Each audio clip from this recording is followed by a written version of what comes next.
everybody, Rachel Werner, Tops' nutrition and fitness editor. Okay, so we're cooking at night tonight. Yep, this is the first time I think we've been in my kitchen at night together. So here's the thing, meal prep. This is probably gonna be a two-part series, okay? Because I don't want this video to be like 12 minutes long. So what we're gonna do tonight is I am going to prep, I'm getting ready to put everything in the oven from a vegetable standpoint, right? So with meal prep, usually how it works is people will pre-cook their vegetables, their protein, whether it be, sometimes it's just a matter of chopping vegetables, like if you're gonna have them raw before you pack them up into separate containers. Sometimes that involves some baking, which is I'm getting ready to do. I'm getting ready to roast a bunch of vegetables. I'm gonna show you how I'm gonna season them, and then I'm gonna bake those in the oven, and then I will come back in part 2 and show you guys how to then mix and match and combine this different assortment of vegetables with different protein sources, and then how to pack that up for different meals that are quick grab and go throughout the week, whether it's taking lunch on the go or just so like even if you're working from home, you don't always have time to stop and make yourself a meal from scratch, or when you have busy weeknights or you're feeling a little bit tired on the weather, you've already got something good and go. And depending on your combination, sometimes you can even make these meals and then freeze them too to eat maybe even like weeks later. So we'll get there. But tonight, let's do it. Let's do the roasting. So let me show you what I already have set up.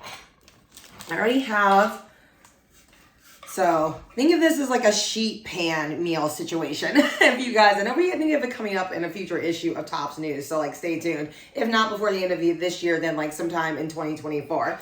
But what I've got already is I've got some regular potatoes that I've sliced up as far as like yellow and red, and some sweet potatoes and some parsnips. There's a few onions to mix some of this, so that's already sliced and diced on type of my, I don't love using cookie sheets for this. I actually use my pizza tray because I love how hot like the stone, my pizza stone gets. And I just put parchment paper. You can also put aluminum foil on top of it as well. Sometimes I can save you a little time on the cleanup end too after the fact, just as another little tip. Okay, and then I'm gonna add, the other thing I'm gonna bake is, I've got some beets that I've already sliced that I wanna roast. I love me some roasted beets. And then I've also got some carrots, okay? So different types of carrots. It's like a carrot medley here. They're carrot rounds. So yellow carrots, orange carrots, purple carrots. They're purple carrots. Definitely check out your farmer's market depending on where you live. And then I'm gonna wanna add that to my pan too. So I'm just gonna put those, go ahead and put that right. And I'll show you guys here in a minute. Now, some people, you could just mix it all together in one massive heap, but I may not want, let's say, beets in every single meal that I'm getting ready to pack up. I may not want parsnip or let's say sweet potato in every single meal I'm getting ready to pack up, right? So as you can see, I'm trying to keep my veggies separate on my tray so that when I get ready to assemble everything, I can kind of mix and match and I'm not necessarily having the same combination of everything vegetable-wise at each meal container or each meal time that I end up having because of how I packed it up in the containers, okay? Now, you can kind of DIY your own thing here completely from like a spice and herb standpoint. So turmeric is a great one as we're fall time going into winter. That, oh gosh, tastes so amazing on so many things, but definitely when it comes to like roasted vegetables and meat too, specifically. Fish, when I was still eating like fish, pescatarian, I would use turmeric on that. I know some people as well really like to use it on poultry. So this is considered to be like a warming spice. So turmeric, so is cinnamon. Cinnamon, you want to go a little easy on that when it comes to like savory foods, but definitely like cinnamon in soup, especially like a roasted carrot soup, 100%, definitely worth trying that. So turmeric is one thing.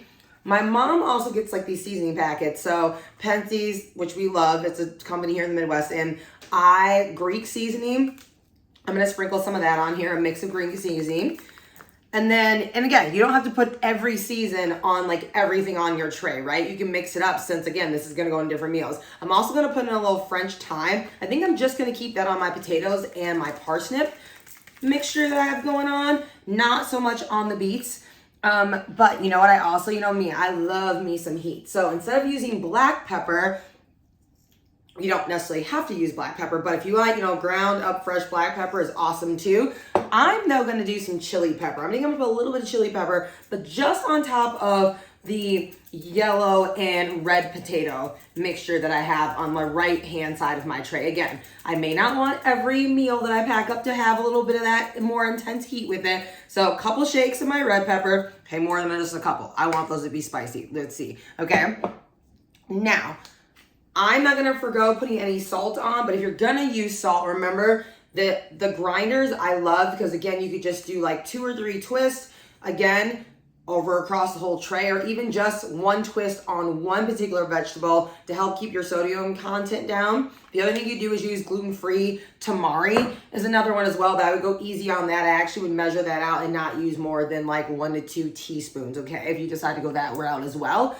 I am gonna do a little bit of oil. I'm gonna use sesame. That is a high heat oil. Since these vegetables are gonna be roasting for a while, I'm gonna use sesame tonight rather than olive oil. But remember, that's a great one. So is grapeseed too. And I am just gonna use a smidge.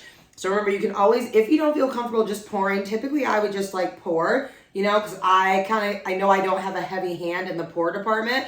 However, if you don't trust yourself, remember, even if you don't want to use like a measuring spoon, you can usually just grab a tablespoon and know. And if I'm not using an actual legit measuring tablespoon, then I just will pour just enough so it's in the center of like a tablespoon that you would eat with or serve food with, right? And then I'm just gonna drizzle that. You can see I just drizzled that on my beets.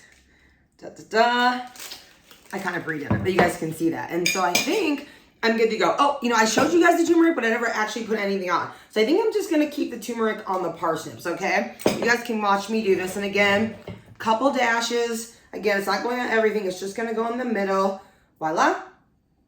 Okay, and then I'm gonna slide this in my oven, okay? So you guys can watch me do that. Right behind me here. It's going in. Up. All right. I'm gonna bake all that probably for about, because of the mixture of vegetables, I'll check it. Now, the potatoes may end up taking longer to cook, let's say the roast, and maybe the beets will. So I might take the beets off the tray and then put everything else back in the oven, like the potatoes and the parsnips. But at least for 30 to 40 minutes, check it. And then, like I said, I might remove the beets and then put everything else back in for another 10 to 15, depending on how long it takes. You know how high your oven is better than I do. So stay tuned. That's part 1 of our meal prep. And then stay tuned for the second part, which you guys will see soon when we assemble it with some protein and we've got some meals to work with then for the next week or so. Looking forward to it. Okay, you guys? See you soon.